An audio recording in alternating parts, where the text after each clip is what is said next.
법칙 11. 공부벌레들에게 잘해라. 네가 결국에는 그들 밑에서 일하게 될 수도 있다. 우리 모두 다 그렇게 될 수 있다. 법칙 12. 흡연이 너를 멋지게 보이도록 해주진 않는다. 흡연은 너를 멍청이로 보이게 만들 뿐이다. 다음에 싸돌아다니게 되면 11살짜리가 담배꽁초를 입술에 물고 있는 것을 한번 봐라. 그 모습이 바로 20세 이상의 성인이 너를 바라볼 때 네 모습이니까. 자기 표현을 한답시고 하는 보랏빛 머리 염색이나 신체 피어싱도 마찬가지. 법칙 13. 너희는 불멸의 존재가 아니다. 젊었을 때 방탕한 생활을 하다가 일찍 죽음으로써 아름다운 시체를 남기는 것이 낭만적이라는 생각을 갖고 있다면 분명 너는 최근에 방 안에서 뒤늦게 발견되어 실온에서 방치된 네 친구의 시체를 본 적이 없음이 분명하다. 법칙 14. 즐길 수 있을 때 즐겨 놓아라. 분명 너희에게 부모는 고통스럽고 학교는 지루하며 삶은 울적할 것이다. 그러나 언젠간 너희도 깨닫게 될 것이다. 청소년 시절이 얼마나 멋진 것이었던가를. 지금부터라도 삶을 즐기기 시작해봐라. 이런 말 해준 걸 고맙게 여기기를. 고교생들에게 하고 싶은 말이 있다. 흔히들 대학을 갈 것이나 말 것이냐는 너희가 선택하여야 하는 문제로 생각하는 경향이 있는데 천만에. 대학에서 너를 받아들여 줄 것이냐 말 것이냐를 선택하는 것이지 네가 선택하는 게 전혀 아니다. 너희들 입장에서 말하자면 대학에 가느냐 못 가느냐이다. 실력이 안 되어서 못 가는 것을 너희 의지로 안 가는 것으로 착각하지 말아라. 고학력은 부자가 되는데 도움이 되는가? 공부에는 두 가지 종류가 있다. 학력이라는 말로 표현될 수 있는 교육 제도권 내에서의 공부와 능력이라는 말로 표현될 수 있는 제도권 밖에서의 공부가 그것이다. 나는 제도권 밖, 즉 사회에서 여러 책들을 보며 하는 공부를 대단히 강조하는 사람이다. 제도권 내에서의 공부와 관련하여 말한다면 학교 공부를 아주 잘하면 부자가 될 기회의 첫 단추가 주어진다. 그렇다면 제도권 내에서 공부를 오래 하는 것, 즉 대학을 졸업하고 대학원을 마치거나 박사학위까지 얻는 고학력은 부자가 되는데 얼마나 도움이 될까? 먼저 대학의 경우를 살펴보자. 대학을 나오면 고졸자보다 취직하는 데 유리하고 전반적으로 더 많은 임금을 받을 수 있다. 하지만 주로 인류대 출신들이 그렇다고 말이고 전체적으로 따진다면 예외도 꽤 많다. 예를 들어 미국 포브스지는 미국 전체 대졸자 중 21%는 고졸자보다도 평균 수입이 적다고 하였다. 즉 미국 대졸자의 적어도 21%는 대학을 가지 않고 차라리 그 돈으로 연 5% 이율의 채권에 투자하였다면 50번째 생일에 50만 달러를 받을 수 있는데 이 금액은 대부분의 대졸자든 평생 만져도 보지 못할 돈이라는 것이다.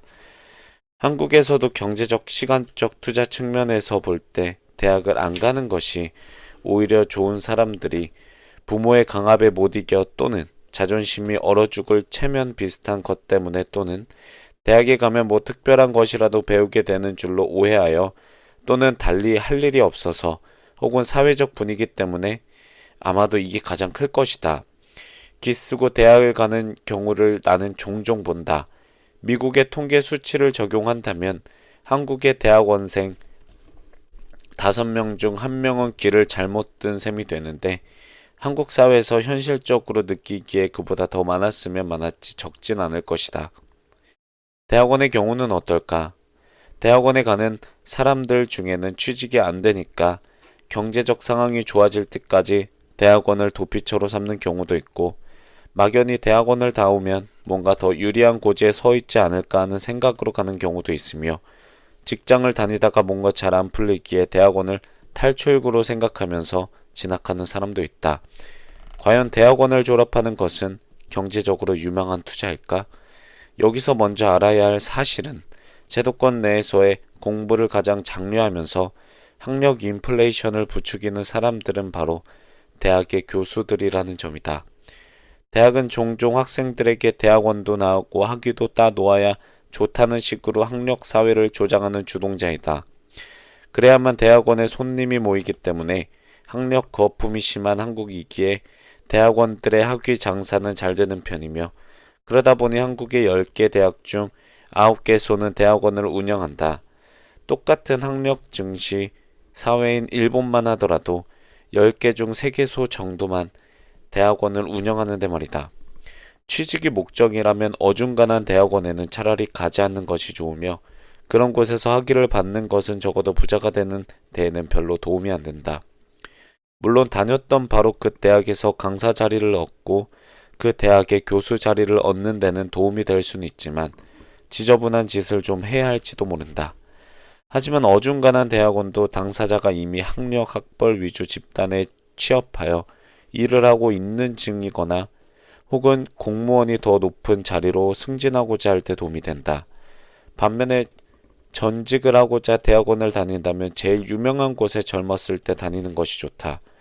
경영자로서 경제적 측면만을 고려하여 볼 때 대학원은 이 사회에서 최고로 인정해주는 학교와 잘 팔리는 전공을 선택하여야 경제적 투자 가치가 높다. 예를 들어 한국에는 세계 100위 안에 들어가는 경영대학원이 없다. 그런 상황에서 쟁쟁한 해외 유명 대학원 출신들이 더 좋은 대우를 받는 것은 정말 뻔할 펄짝 아닌가. 해외 유명 경영대학원은 지원자의 합격률이 20%도 안 되는 유명 대학원이다. 분명 자신의 몸값을 올리는 기회가 된다. 하지만 외국계 회사나 외국과 교류가 있는 기업에서는 좋은 대우를 받을 수 있지만 해외 교류가 없는 회사들에서는 국내 유명 경영 대학원 출신이 오히려 환영받을 수 있다. 경기가 침체되면 미국 내에서도 와튼이건 하버드이건 스탠퍼드이건 간에 취직하지 못하는 경우가 생기게 된다. 졸업 후 나이가 30대 중반을 넘게 된다면 취직하기가 만만치 않을 것이라는 사실도 잊지 말고, 학비도 만만치 않으므로 유학으로 인해 잃게 되는 기회비용도 따져보는 것이 좋을 것이다. 경제적 뒷받침도 되고 나이도 많지 않고 공부도 아주 잘한다면 유학을 다녀와라. 공부도 신통치 않은데 기쓰고 유학을 가려고 한다면 글쎄다. 출신 대학이 인류대가 아니어서 대학원을 통해 학벌을 세탁하고자 한다면 나쁜 생각은 아니다. 학벌 사회에서 일단은 자존심을 회복할 수 있을 테니까 말이다. 그러나 정말 유명한 대학원이 아니라면 경제적 대가는 크게 기대하지 말라. 인류 대학원을 나와 몸값을 올려 취업을 한 뒤부터는 경제적 부가가치를 실제로 어느 정도나 창출해 내는가에 따라 대우가 결정되며, 이 과정에서 고배를 마시는 사람들도 상당히 많다. 즉, 입사할 때에는 환영을 받았지만 1년도 못 가 찬밥 신세를 면치 못하게 되는 경우가 생각보다 많다는 사실을 잊지 말아라. 내가 지켜본 경험으로는 회사에서 일을 잘 못하던 젊은 직원은 한국인이건 외국인이건 간에 경영대학원을 나와도 일의 수행 능력에는 별 진보가 없었다. 국내외를 막론하고 어설픈 수준의 대학원은 학력 거품에 지나지 않는다. 실제로 내가 80년대에 고용하였던 기사 한 명은 학력을 속이고 취업을 하였으나 알고 보니 대학원 졸업자였다. 이런 현상이 전 세계적으로 나타나기 때문에 노벨상 수상자인 밀턴 프리드먼 교수는 이미 1962년에 자본주의와 자유라는 저서에서 학력 거품을 경제력의 소모라고 비판했다고 한다. 대학원 졸업자를 무조건 고급 인력으로 보거나 사회의 두뇌로 여기는 태도는 정말 거품에 지나지 않는다. 게다가 대학원의 모든 연구 결과가 궁극적으로 이 사회에 득이 되는 것도 아니다. 엉터리도 엄청 많다. 하지만 학교 먹물들은 오래 배운 사람들을 이 사회의 두뇌라고 외치면서 대학원들에게 연구비도 주어야 하고 일자리도 마련해 주어야 한다고 외친다. 일본, 미국, 유럽 등지에서는 대학원생들에게 연구비가 주어지는 것이 사실이다. 하지만 한국은 대학원에서 어중이 떠중이가 너무 많다. 포항 공대 대학원 같은 곳은 대학원생 전원에게 장학금이 지급된다. 하지만 들어가기가 힘들다. 거듭 강조하지만 대학원은 들어가기 힘든 곳에 다녀야 가치가 있다.